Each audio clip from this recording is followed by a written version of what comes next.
Humans, for millennia, experienced joy, rage, and profound sorrow without ever truly knowing what they were. It was like inventing the wheel, but refusing to call it a wheel, instead just referring to that spinning round thing that makes carts go.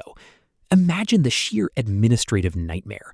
For a species obsessed with categorizing every last asteroid and microscopic bacterium, our ancestors were remarkably lackadaisical about the tempestuous internal landscapes that dictated their very survival. They felt the visceral surge of adrenaline, the warmth of belonging, the chilling grip of loss.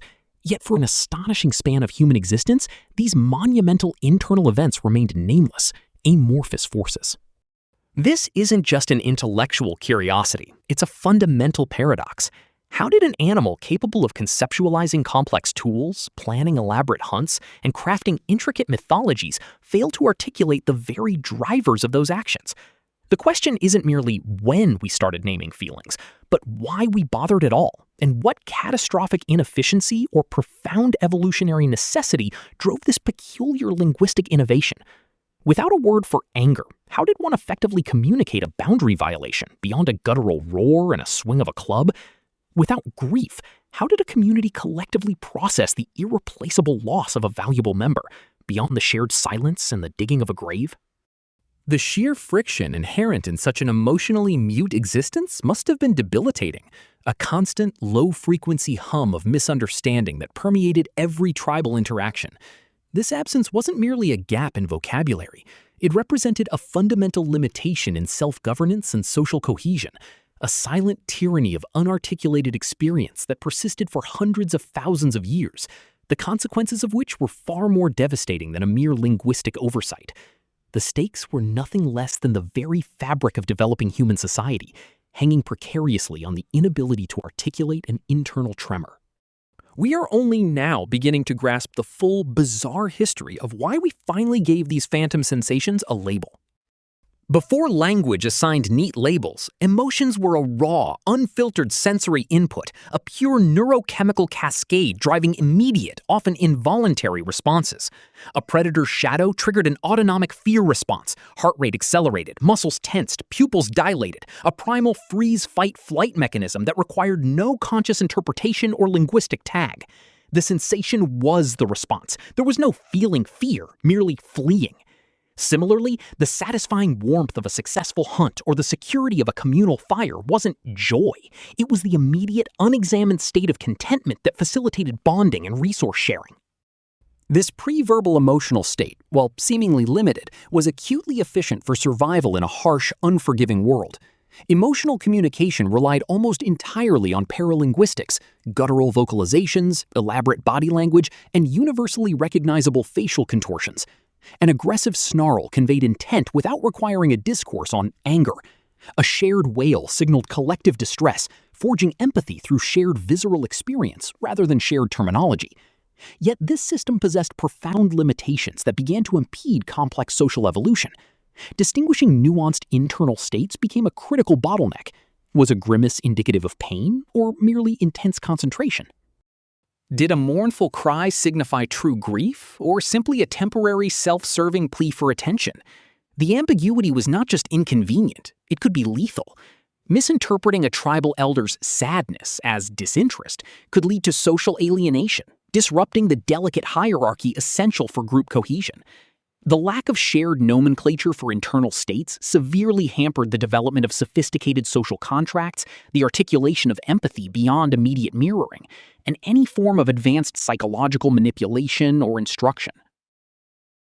Humans were trapped in a subjective emotional bubble, unable to externalize, analyze, or even reliably predict the internal states of their peers, a chaotic emotional free-for-all disguised as instinctual harmony. This unaddressed inefficiency festered, slowly becoming an existential threat as societies grew larger and interactions more complex. The evolutionary pressure to name emotions didn't arise from a sudden epiphany, but from the grinding friction of increasingly complex social structures. As nomadic bands coalesced into larger tribes, then proto-settlements, the sheer number of interpersonal transactions exploded. No longer could a simple snarl suffice to manage disputes over shared resources or enforce nascent social norms. A sophisticated understanding of another's intent became paramount. Was a theft driven by malicious greed or desperate hunger? The distinction, which hinged entirely on articulating internal states, determined the appropriate communal response: banishment or assistance. The development of cooperative hunting strategies for megafauna, for instance, demanded not just physical coordination, but emotional synchronicity.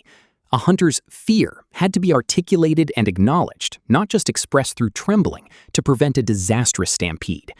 Warfare, a grim but inevitable aspect of societal growth, required an even more precise emotional lexicon: rallying courage, understanding enemy resolve, instilling terror. These weren't just actions, they were internal states that needed to be named, discussed, and cultivated or suppressed. This demand for internal clarity coincided with the burgeoning capacity for symbolic thought, the very cognitive leap that birthed language itself. The ability to abstract tree from the physical object, or hunt from the action, extended to internal experiences. The mind began to perceive patterns in the chaotic sensory data of emotion, discerning recurring states that cried out for categorization. The economic impact was profound. Effective cooperation, the allocation of labor, and the establishment of rudimentary justice systems were all bottlenecked by this emotional illiteracy. How do you punish a transgression if you cannot articulate the malice or carelessness that drove it? The very foundation of collective action, from building shelters to defending territory, rested upon the shared understanding of motives and commitments, all rooted in the unspoken, unnamed realm of feelings. The cognitive machinery was ready, and society provided the brutal exigency. The actual process of coding emotions into language was less a grand declaration and more a granular, emergent accretion, a linguistic bricolage built over millennia. Early emotion words likely originated as extensions of physical sensations or observable behaviors. For instance, the Proto-Indo-European root gosto, meaning stranger or hostile guest, might have initially described the physical sensation of apprehension associated with an unfamiliar presence, eventually evolving into words for fear or dread as the internal state became distinct from the external trigger. Similarly, a guttural sound associated with frustration during a failed task could, over countless repetitions and societal consensus, morph into a specific morpheme representing anger. The key was the gradual establishment of shared mental models, the community agreeing that a particular sound symbol consistently referred to a specific internal constellation of sensations and urges. This wasn't uniform globally. Different cultures, driven by unique environmental pressures and social structures, carved up the emotional landscape in distinct ways. Some languages possess words for specific types of loneliness that English lacks, or distinctions between shame and embarrassment that are culturally nuanced to the point of being untranslatable. The domino effect was undeniable. Once a core emotion like fear or love was named, it provided a conceptual anchor for delineating related states, building a sophisticated lexicon. This linguistic breakthrough had immediate transformative effects. Rituals for appeasing angry gods could now be understood not just as performative acts, but as attempts to manage the divine wrath. Laws could be formulated with intent as a critical component, requiring the articulation of malice aforethought versus accidental harm. This linguistic compartmentalization allowed humans to externalize and analyze their own inner workings, transforming the nebulous chaos of raw emotion into a manageable, communicable dataset. It was the genesis of psychology, centuries before any formal discipline. This ability to articulate, share, and manage internal states directly facilitated the formation of larger, more stable communities, the development of sophisticated governance, and the flourishing of art and culture, all predicated on a shared understanding of the human condition. Yet the irony persists. We created this intricate lexicon to gain clarity, to bring order to the internal maelstrom. Today, however, we often find ourselves adrift in an ocean of emotional labels, sometimes using them to excuse behavior, other times to overpathologize normal human experience. We meticulously categorize anxiety, depression, stress, burnout, often forgetting that these are just words, linguistic constructs designed to categorize complex physiological and cognitive responses. The very tool designed for understanding can, paradoxically, become a barrier, leading us to mistake the label for the experience itself. We named our feelings to master them, only to discover that the names themselves have gained a certain mastery over us, shaping how we perceive, react to, and even feel our own inner lives. Art and literature, from the earliest oral traditions to epic poems, blossomed with emotional depth, allowing generations to vicariously experience the full spectrum of the human condition, fostering collective memory and identity. Philosophy, psychology, and even medicine became possible disciplines, attempting to categorize, diagnose, and treat the named ailments of the soul. The very concept of personal identity became intertwined with the ability to articulate one's emotional landscape, shaping self-perception and interpersonal relationships. However, this hard-won clarity came with a profound, almost darkly humorous irony. By naming feelings, humans didn't necessarily master them. They merely externalized them, providing new vectors for their manipulation. The moment love became a word, it also became a performable act, a negotiable commodity, a thing that could be feigned, demanded, or weaponized.